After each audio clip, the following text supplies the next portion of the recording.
A ver, imaginemos esto por un momento. Un algoritmo que entra en una biblioteca totalmente desordenada y sin necesidad de leer ni un solo título es capaz de agrupar todos los libros por género. O pensad en esto, que analiza los datos de miles de clientes y de repente, ¡zas!, descubre grupos de compradores que nadie en la empresa había sido capaz de ver. Pues bien, hoy vamos a explorar justo eso, cómo la inteligencia artificial consigue aprender a poner orden en el caos, y lo más alucinante es que lo hace completamente por su cuenta. Y esa es la pregunta clave de todo este asunto. Porque aquí la cosa cambia por completo. No estamos hablando de enseñarle a la máquina con ejemplos diciéndole, mira, esto es un gato y esto de aquí es un perro. No. Aquí se trata de darle, por ejemplo, 1.000.000 de fotos de animales, todas mezcladas, y que sea la propia máquina la que por sí sola descubra que existen grupos, que se dé cuenta de que hay cosas con bigotes y orejas puntiagudas y por otro lado, cosas con hocico y una cola que no para de moverse. Y esta capacidad, a esta forma de aprender, la llamamos aprendizaje no supervisado. A diferencia de otros métodos que quizás conozcamos, aquí no hay respuestas correctas. Es como darle a alguien un puzzle pero sin la foto de la caja. No hay etiquetas, no hay pistas. La única misión que tiene el algoritmo es sumergirse en ese mar de datos y descubrir por sí mismo qué estructura tienen, qué grupos se forman, qué conexiones ocultas hay ahí dentro. Vale, suena genial, pero la pregunta es obvia. ¿Cómo funciona esto en la práctica? O sea, si no hay un profesor que le diga vas bien o por ahí no, ¿qué herramientas utiliza una máquina para darle algún tipo de sentido a una cantidad enorme de datos que no vienen con ninguna instrucción? Pues mirad, aunque existen un montón de algoritmos y técnicas, casi todo se puede resumir en dos superpoderes, por así decirlo. El primero es la habilidad de actuar como un detective, encontrando pandillas, grupitos ocultos dentro de los datos. A esto técnicamente se le llama clustering. Y el segundo superpoder es el de ser como un buen editor. Coger una historia muy larga, muy compleja, y resumirla en una versión mucho más corta, pero que conserve toda la esencia. A esto lo llamamos reducción de la dimensionalidad.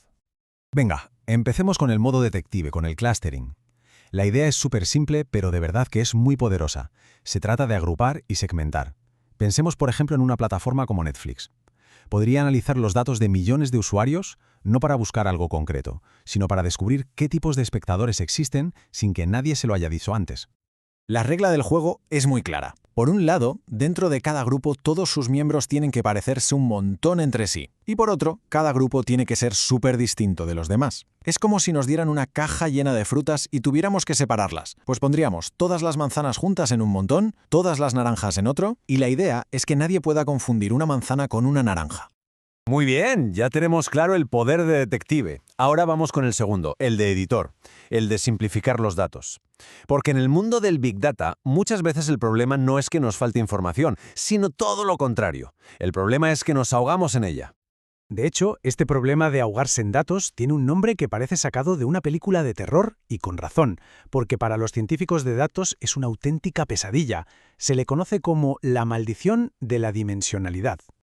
A ver, ¿en qué consiste esta maldición? Pues imaginemos que buscamos a un amigo en una habitación pequeña. Es fácil, ¿verdad? Ahora imaginemos que lo buscamos en un campo de fútbol vacío. La cosa se complica. Pues con los datos pasa igual. Cuantas más características, más dimensiones añadimos, más se dispersan los datos, más lejos están unos de otros. Y el gran peligro de esto es que cualquier patrón que encontremos podría ser pura casualidad, puro ruido. Y el modelo, en lugar de aprender la estructura real, se aprende ese ruido. Vale, ya hemos visto el qué. Así que ahora toca ver el cómo. ¿Cuál es el mecanismo que usan las máquinas para identificar estos grupos de los que hablamos? Vamos a meternos un poco en las tripas del algoritmo de clustering más famoso de todos, el K-means. El K-means funciona casi como un valle que se repite una y otra vez. Primero se colocan al azar un número K de centros en medio de todos los datos, como si fueran los primeros en llegar a una fiesta. Segundo, cada punto de datos se va con el centro que le pille más cerca, formando los primeros grupos. Tercero, y aquí viene la magia, cada centro se mueve para colocarse justo en el punto medio de todos los miembros de su nuevo grupo. Y cuarto, pues se repite. Se vuelven a asignar los puntos, los centros se vuelven a mover, y así una y otra vez, hasta que los centros ya no se mueven más. En ese momento han encontrado el corazón de cada grupo.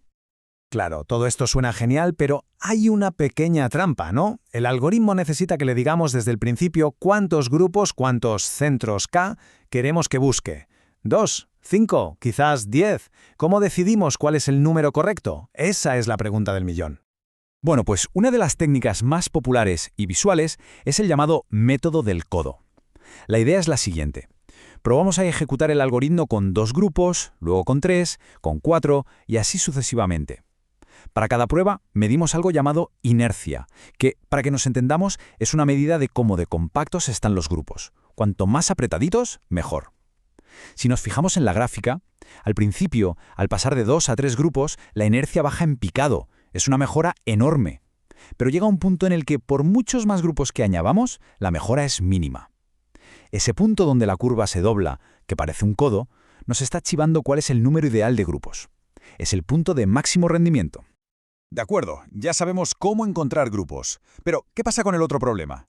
¿Cómo lidiamos con esa maldición de la dimensionalidad? ¿Cómo simplifican los datos las máquinas? Pues bien, la herramienta estrella para esta tarea es el análisis de componentes principales, o PCA para los amigos. La idea detrás del PCA es, de verdad, brillante. Imaginemos que tenemos un archivo con 100 columnas de datos. Lo que hace el PCA es condensar esas 100 columnas en, por ejemplo, 3 o 4 nuevas columnas, que llamamos componentes principales. Pero claro, no son 4 columnas cualquiera. Están diseñadas matemáticamente para capturar la mayor cantidad posible de la varianza original. Es decir, para quedarse con toda la chicha, toda la información relevante de los datos originales. La mejor forma de visualizar esto es con una analogía. Pensemos que nuestros datos son una nube de puntos flotando en el aire, en una habitación. El PCA es como si apuntáramos una linterna a esa nube para proyectar su sombra en la pared. Si apuntamos desde un mal ángulo, la sombra será un simple punto y no nos dirá nada. Pero si encontramos el ángulo perfecto, la sombra se extenderá y nos mostrará la forma completa de la nube. Pues bien, el PCA lo que hace es buscar matemáticamente ese ángulo perfecto, esa sombra que captura la máxima información posible. Y para los que les guste la parte más técnica, esto se consigue con 2 conceptos clave.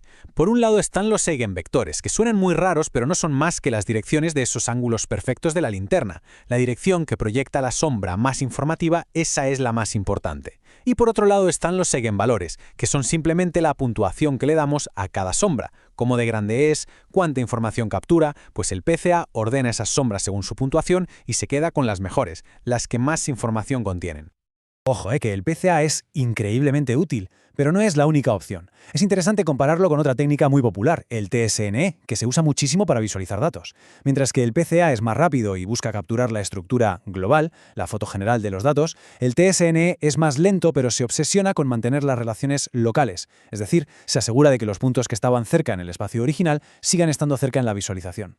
Son 2 herramientas distintas para objetivos diferentes. Venga, vamos a resumir las ideas clave para que quede todo claro. Primero, el aprendizaje no supervisado es el arte de encontrar patrones sin que nadie le dé pistas. Segundo, sus 2 superpoderes son agrupar cosas parecidas, lo que llamamos clustering, y simplificar el exceso de información, la reducción de dimensionalidad. Tercero, K-means es ese baile de los centros que se van moviendo para encontrar grupos. Y cuarto, PCA es el truco de la linterna y las sombras para quedarnos solo con lo más importante. Y que nadie piense que esto es solo teoría. Esta tecnología está por todas partes, la usamos cada día, desde la segmentación de mercados, que decide qué anuncios vemos en Internet, hasta la bioinformática, donde ayuda a clasificar genes, o por ejemplo, en la compresión de las imágenes que enviamos por el móvil, o en los sistemas de los bancos que detectan una transacción fraudulenta en nuestra tarjeta. Y todo esto, claro, nos deja con una reflexión final. Si las máquinas ya son capaces de encontrar estas estructuras ocultas sin ningún tipo de ayuda, ¿qué patrones, que ahora mismo son completamente invisibles para nosotros, podrían descubrir en el futuro si les dejamos aprender de forma totalmente autónoma? Las posibilidades, la verdad, son fascinantes.